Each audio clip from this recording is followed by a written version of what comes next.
Hello drone racers, last year I reviewed both the Propel X-Wing fighter and the TIE Advanced, and this year for the release of The Last Jedi I'm going to take a look at the speeder bike. The speeder bike has been less popular because it's not a spaceship, it's not quite as cool, but flying around inside it might almost be a better fit if you just have one. So we're going to take it out of the box, see how it compares to the others, and then maybe we'll see if we can get them all fighting. These things come in really nice boxes. It's a nice color box on the outside, but even the inside, they make these things so they're showpieces, so you are going to want to keep them even after you are done playing with them. So now there's the whole set. I heard they were supposed to come out with the Millennium Falcon, but I haven't seen it yet. But this time we're going to take a look at the speeder bike, and they have these nice plastic moldings on the outside. Everything is wax sealed, which it says on the instructions to cut through the wax seal, but I've been able to just peel these off in the past without having to cut through it, because even the wax seal itself is pretty darn cool.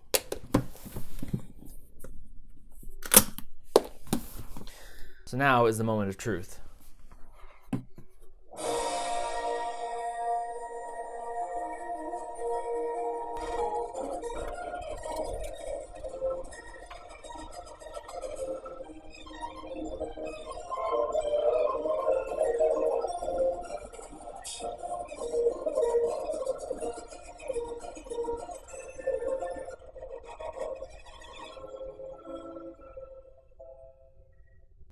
Yeah, that's awesome. So part of what's great about these is the way they light up. They're all set up. It's a great showpiece just sitting there, and it plays the Star Wars theme music. But if you haven't seen it before, it doesn't just play the Star Wars theme. It plays different scenes from the movie, and each box is different. Here it's appropriate. This is from Return of the Jedi with the speeder bikes.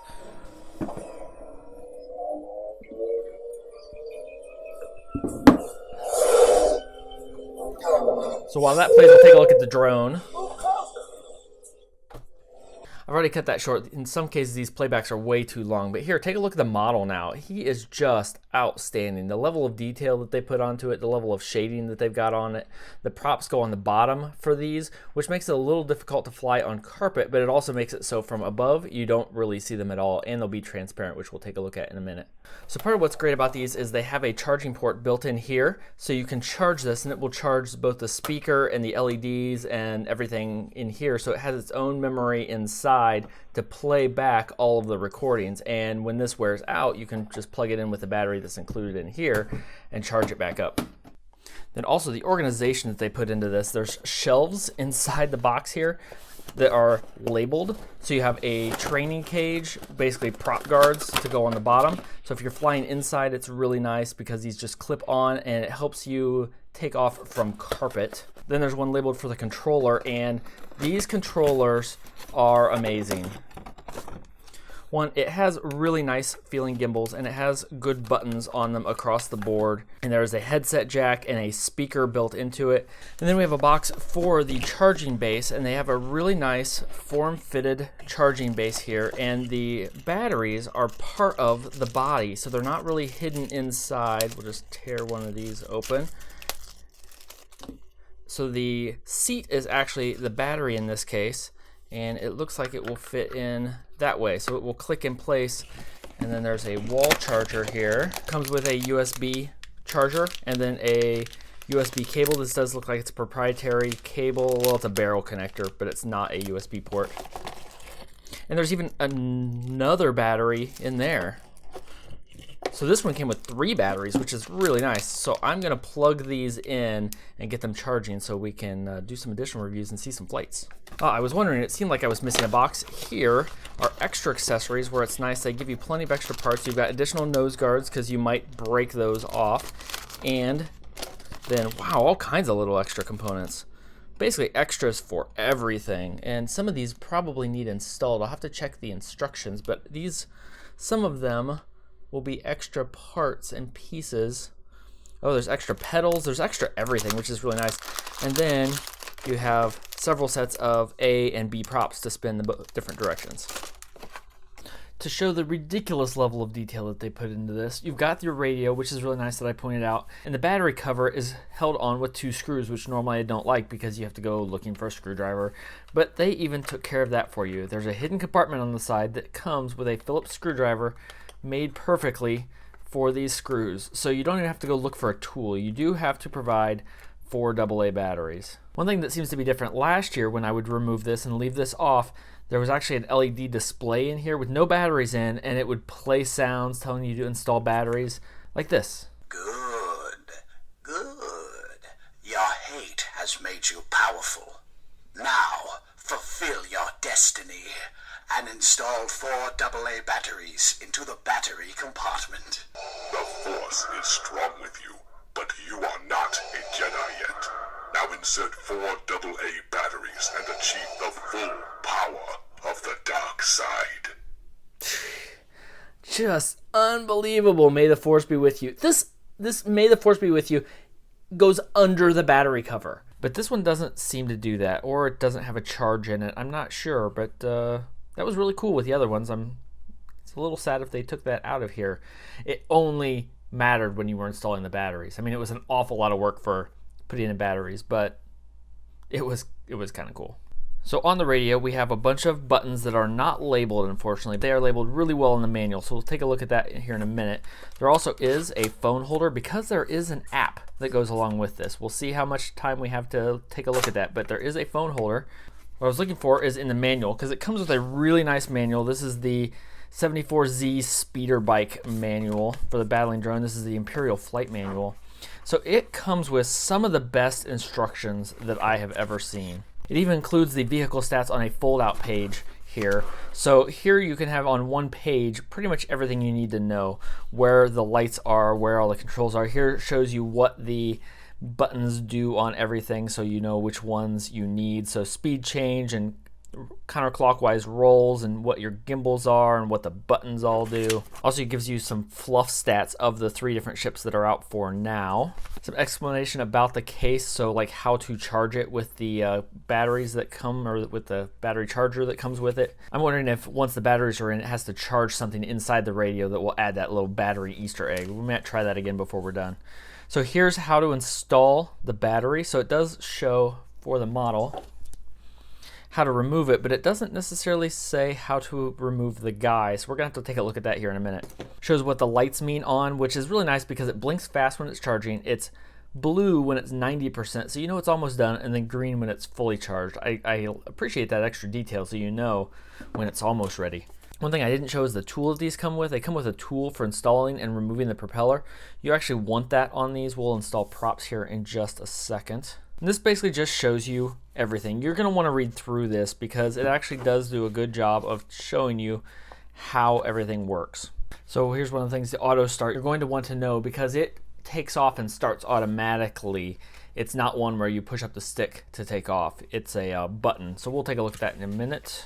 It did a pretty good job of saying how to take out the battery, but the dude is on here now. So I'm not exactly sure how to get him off, because he is on there pretty good, and he's literally sitting on the battery. So let's see. Yeah, there we go. So his hands will slide out. This seems to be the primary way that he is being held in place. Yep, there we go. So it's just his hands holding him in place. So you slide that off, and then this piece right here, the back of the seat, will slide forward, and then the whole thing should lift out. Forward a little more. Yeah, the whole thing will snap forward. There we go. So it snapped forward, and now there's little finger grips on the side here that it will lift out. And this piece is just a blank. It's not actually a battery, so they don't ship it with a battery installed, and then that gets replaced by a full battery unit that will slide in here and then slide and snap backwards. So now it's on and charging, but we probably should have connected props first because now it is ready to go. Okay, so we've got A props, we'll need 2 of those. We've got B props, and we're gonna need 2 of those. We'll double check in the manual which direction they go. I don't know if these are standard turning like a quadcopter or not, so we'll take a look. From above, we'll have A in the upper left and lower right, and then B in the upper right. So we'll put those on.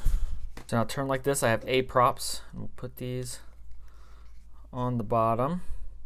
So I will put it on here just a little bit to start with, and then use this tool, which has a nice recess, to fit right over here and apply proper pressure to it.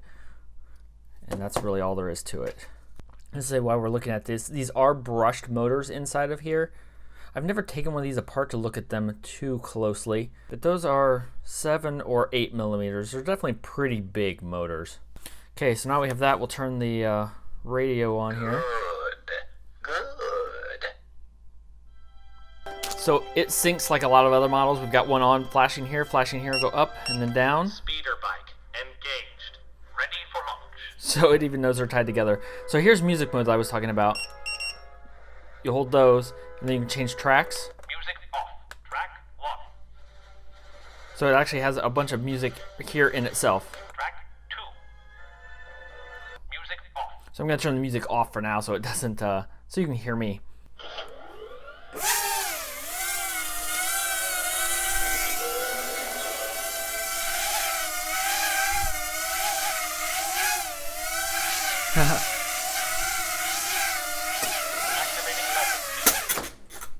So there we go. It definitely takes off. It flies. That works out well. Now we'll get a little more space to test this better.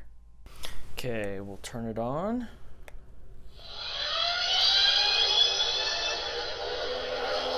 Bind it. Speeder bike engaged. Ready for launch. Launch with this button.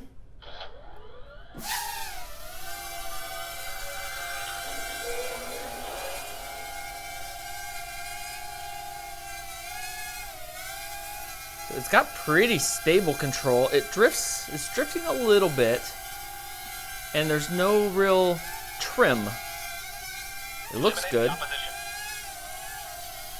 See, so let's see, the speed button, it's upper left-hand corner. There's third, okay, so there's basic mode, middle mode, then fast mode. So it's pretty fast on fast mode. And then we should have... Ha! The Emperor approves. I like how it actually automatically gains the altitude, so it does that on its own, just to make sure it doesn't crash into the ground. That's pretty cool. So then we have, if we had a combat going here, so it flashes when it's gaining altitude, which is kind of interesting. I wonder if this has the virtual box on it, so it can't go up too high. Let's see. Nope, I don't have that enabled right now, so I can go all the way up to the ceiling. But you can enable this so it won't go too high, which if you're letting kids fly is really, really nice. So I'm going to now try and land it and calibrate it and see. Activating landing. So that's pretty good. It managed to land it on the box. That's about all I can ask for sometimes. Systems check complete. So that calibrated it. We'll see if it flies better now.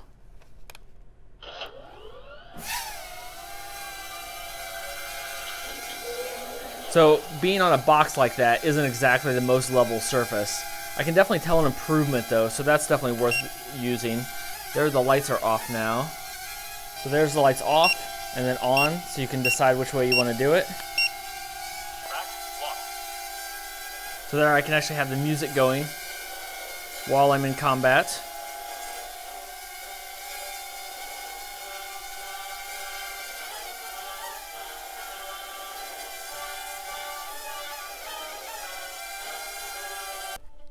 So I did just crash it into a chair, and the props look to be okay. So they're at least fairly durable. They can take a little bit of a hit. Seems to fly all right. So I've been flying for about 5 minutes now, and it's still going strong. So that says a lot about the batteries. Those are pretty good because I'm not just hovering it and taking it really easy. Eliminate the opposition.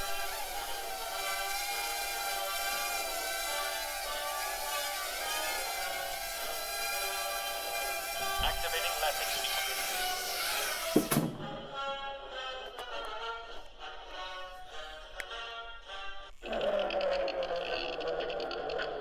When these originally came out, they were $200, I believe, but now, a year later, they're significantly less than that. Sometimes you can get them for $100 or $150, somewhere in there, so it's a much better value. It's very cool if you're going to just be flying one around by yourself.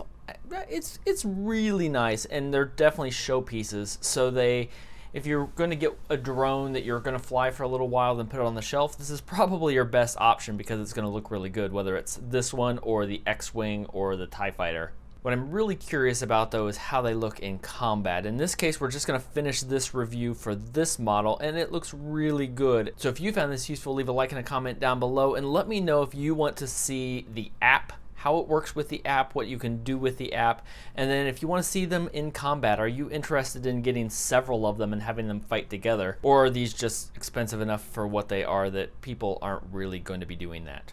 So until next time, remember, they might be worth it just for the box.